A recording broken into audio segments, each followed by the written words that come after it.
নমস্কার বন্ধুরা, সর্বাণী রান্নাঘরে আপনাদের সবাইকে স্বাগত। আজকে আমি আপনাদের সঙ্গে শেয়ার করব দারুণ স্বাদের নরম তুলতুলে কেকের রেসিপি। আর এই cake baking powder, baking soda এবং ডিম ছাড়াই বানানো। একদম নরম তুলতুলে এবং স্পঞ্জি হয়েছে। চায়ের সাথে খাওয়ার জন্য এই কেক দারুণ লাগবে। তাছাড়া বাচ্চার স্কুলের টিফিনেও দেওয়া যাবে। মাত্র 20 মিনিটে যে কেউ খুব সহজভাবে এই কেক বানিয়ে নিতে পারবেন। আশা করি আপনাদের সবারই ভীষণ ভালো লাগবে।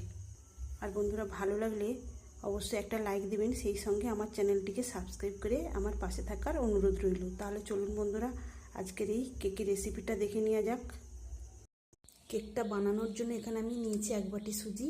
আর এই 1 বাটি সুজির পরিমাপটা রয়েছে 200 গ্রাম। এখন আমি এই সুজিটাকে মিক্সিতে গুঁড়ো করে নেব। বন্ধুরা, আমি সুজিটাকে মিক্সি জারের মধ্যে দিয়ে দিলাম। এখন এটাকে গুঁড়ো করে নেব। এখানে দেখুন বন্ধুরা, সুজিটা গুঁড়ো করে নিয়েছি, তবে একদম মিহি করে করিনি, একটু দানা দানা ভাব রয়েছে। এবার এটাকে একটা মিক্সিং বোলের মধ্যে ঢেলে নেব। সুজিটা ঢেলে নিয়েছি। এখন আমি এর মধ্যে দেওয়ার জন্য নিয়েছি চিনি।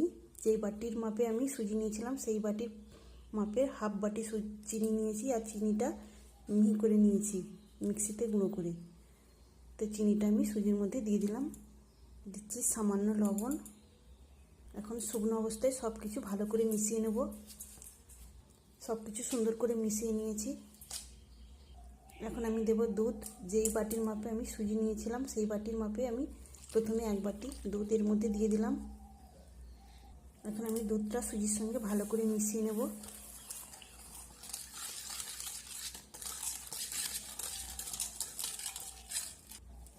দুধটাকে সুজির সঙ্গে ভালো করে মিশিয়ে নিয়েছি। এখন আমি এর মধ্যে দিয়ে দিচ্ছি 2 টেবিল চামচ রিফাইন তেল। তেলটাকেও আমি ভালো করে মিশিয়ে নেব।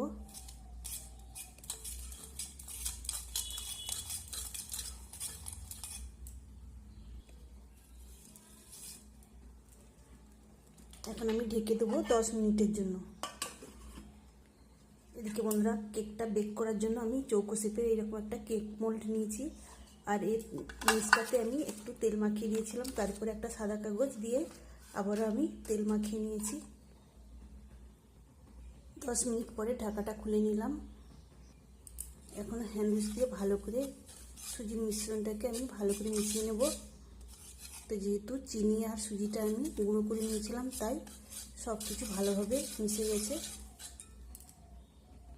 এখন আমি এর মধ্যে দেওয়ার জন্য নিয়েছি ময়দা 1 বাটি। এই ময়দা আমি অল্প অল্প করে এর মধ্যে দিয়ে দেব। দিয়ে মিশিয়ে নেব।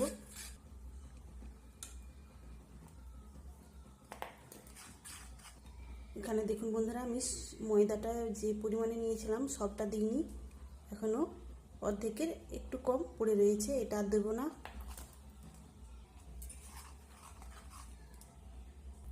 এখন আমি কেকের সুন্দর ফ্লেভারের জন্য দিয়ে দিচ্ছি ভ্যানিলা এসেন্স 1 চা চামচ। তো বন্ধুরা, আপনাদের হাতের কাছে যদি ভ্যানিলা এসেন্স না থাকে তাহলে আপনারা এলাচের দানাকেও গুঁড়ো করে দিয়ে দিতে পারেন। তো ভ্যানিলা এসেন্সটা দিয়ে আমি আবারও ব্যাটারটা ফেটিয়ে নেব। এখন আমি একটু সময় নিয়ে ব্যাটারটা ফেটাতে থাকবো।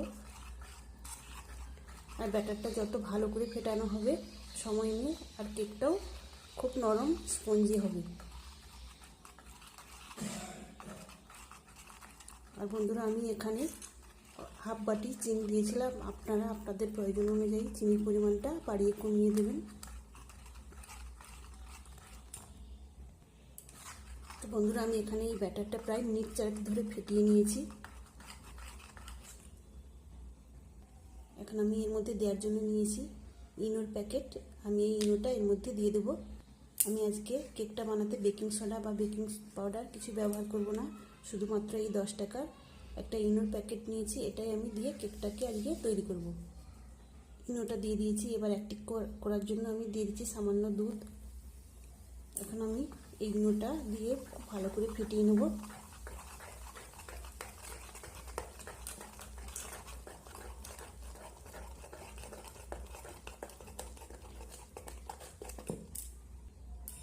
তো দেখুন বন্ধুরা, ইনোটা দেওয়ার পর আমি আবারও 3 মিনিটের মতো ফেটিয়ে নিয়েছি। আর এই ব্যাটারটা কত সুন্দরভাবে ফুলে উঠেছে।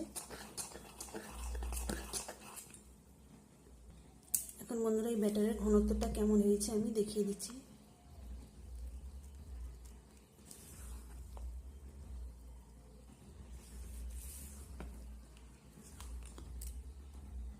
এখন আমি এই ব্যাটারের মধ্যে দেওয়ার জন্য নিয়েছি কিছু মোরব্বা কুচিয়ে, আর এর সঙ্গে আমি এই ময়দাটা মেখে নেব, যাতে এই ব্যাটারের মধ্যে দেওয়ার পর এই মোরব্বাগুলো নিচের তলায় না ডুবে যায়। এখন আমি এই মোরব্বাগুলো ব্যাটারের মধ্যে দিয়ে দেবো। দেওয়ার পর এই প্যাচুলা দিয়ে ভালো করে মিশিয়ে নেব।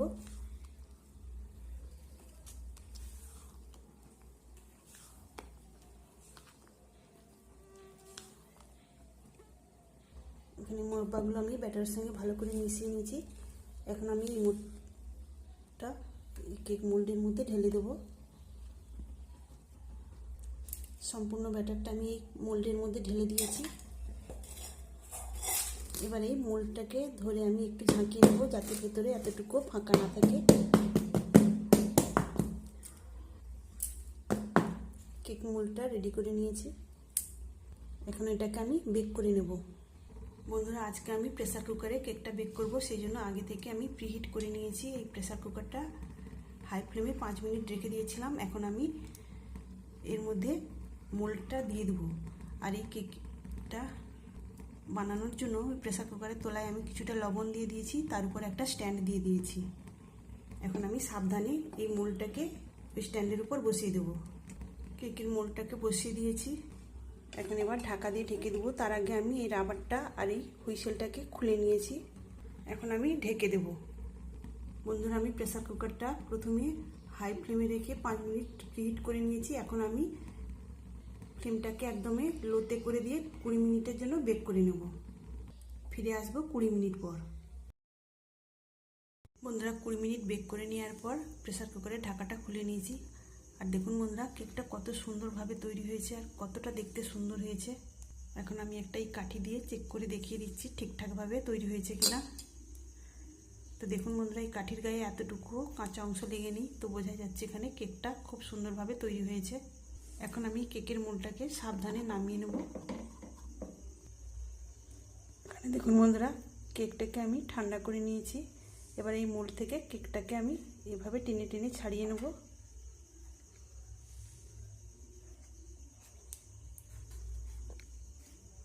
এবার একটা প্লেটকে আমি এই মোল্ডের উপরে দিয়ে দেবো। এখন আমি মোল্ডটা উল্টে দিয়েছি। এবার এইভাবে একটু ট্যাপ ট্যাপ করে দিলেই কেকটা খুব সুন্দরভাবেই ছেড়ে আসবে। তো দেখুন বন্ধুরা, এখানে কেকটা খুব ভালো মতো ছেড়ে এসেছে। এখন আমি এই কাগজটাকে টেনে ছাড়িয়ে দেব। তাহলে বন্ধুরা, দেখতেই পেলেন বেকিং পাউডার, বেকিং সোডা ছাড়া শুধুমাত্র 1 প্যাকেট ইনোর দিয়ে কত সুন্দর নরম এবং স্পঞ্জি কেকটা বানানো হয়ে গেল। এখন আমি কেকটাকে কেটে নেব। তাহলে বন্ধুরা, আপনারা মাঝে মধ্যে এইরকম কেক চায়ের সাথে খাওয়ার জন্য, তাছাড়া বাচ্চার স্কুলের টিফিনের জন্য বানিয়ে নিতে পারেন। দেখুন বন্ধুরা, কতটা স্পঞ্জি হয়েছে।